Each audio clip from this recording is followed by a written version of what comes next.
Welcome back to the Crochet Crowd with my friends at yarnspirations.com. Today is the bean cap stitch.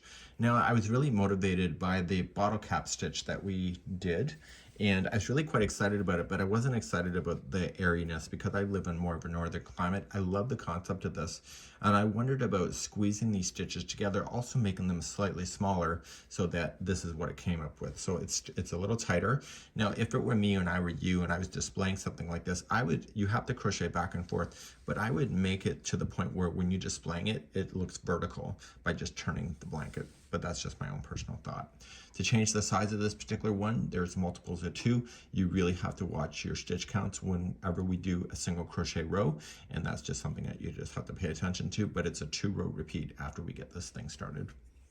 So let's get started. You can do a multiple of 2, so 1, 2, 1, 2 can just be an even number as well, so 1, 2, 1, 2, 1, 2, 1, 2. So once you're happy with the width, you can measure it up against something if you'd like to match a size to something, and therefore you can start row number 1. To start row number 1, you're going to go second chain from the hook, so count it back, so 1 and 2. Get the back hump of the chain. I think it looks nicer, but you can decide what works for you. People complain when I use the back loop, that's why I always say that. So single crochet in each of the chains going down. The reason why I like the back hump is that I can clearly see what my next stitches are, and when I use a regular way of going into the chains, I always lose count. So this is why I do it the way I'm doing. So single all the way down your chain, and maybe here in a moment. So put me on pause. Coming all the way to the other side, like that, and then you're going to turn your work, and we're going to begin the next row, and this is going to start us on all the fun stuff. So I'm going to start you off with the chain 5, and that'll count as the first stitch and a chain 1 space. So 1, 2, 3, 4, 5. So let's begin. So we're going to use these 3 stitches, and we're going to do a 3 together double crochet. So wrap, pull through, 2, and hold. And you do that a total of 3 times.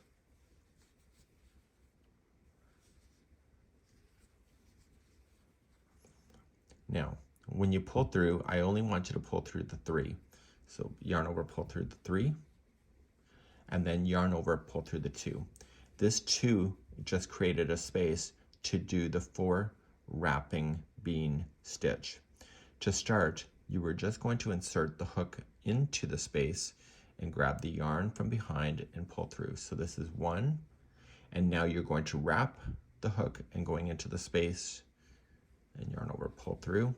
That's 2, yarn and into the space. This is 3, and yarn over and into the space, and there, just like that. That's 4. So it takes 4 times to do that. So now you're going to yarn over and pull through everything but the final.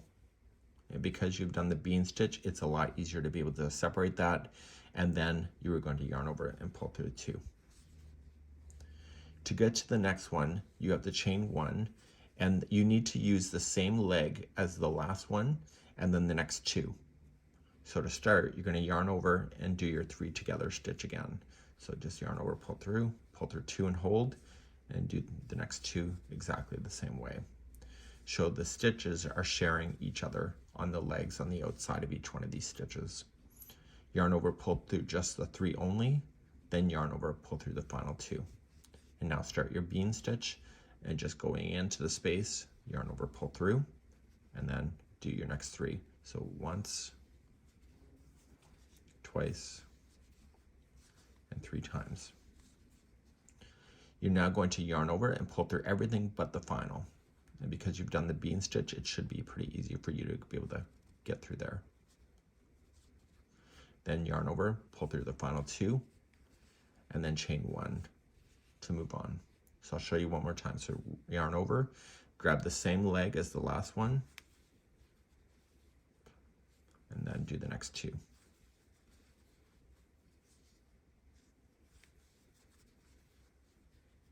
Pull through all 3 only, then pull through the final 2, which creates the space, and then do your bean stitch. So there's 1, 2, 3, and 4.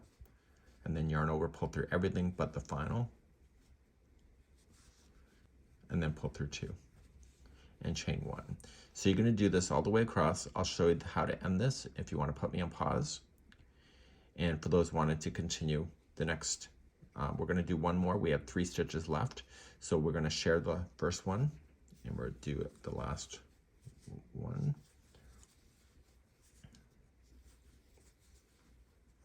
Pull through 3, and then pull through 2, and then bean stitch. So once, twice, 3 times, and 4 times. Yarn over, pull through everything but the final,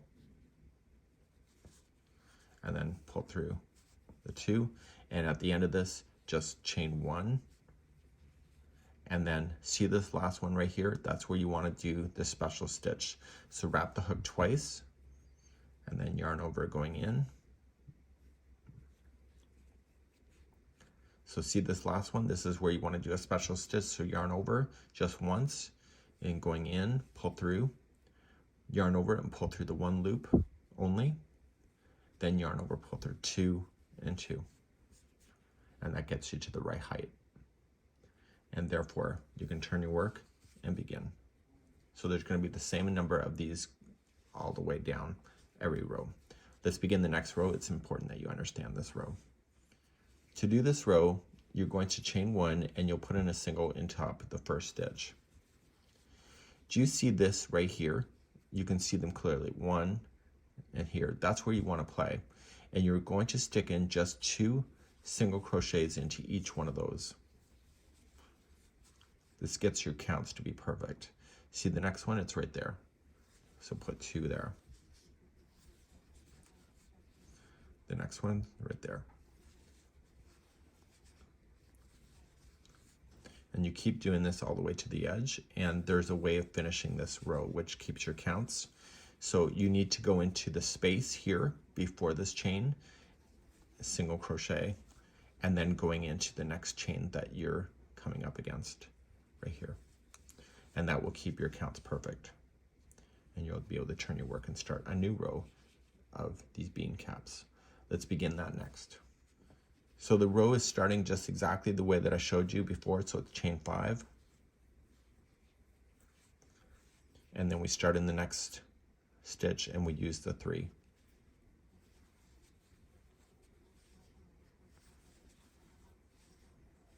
Okay, and then we pull through all 3, then pull through the final 2, and then do your bean stitch.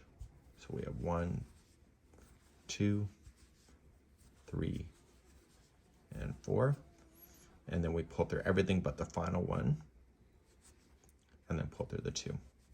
And don't forget to chain 1 after you do that. So you're gonna just move down your row where you already know what to do. You use the first one that's already started right here, and then you do the next 2. So go all the way down, and I'll show you how to finish once again. When you come up against the last one, make sure you chain 1 after you do it, and then you come into this one, and you just wrap the hook once, pull through just 1 loop, then pull through 2 and 2. So when you turn your work and do the next row, you're going to chain 1, single into the first, and then you look for the top pieces. So just right here. And you'll put 2 single crochets in each of those all the way across the top.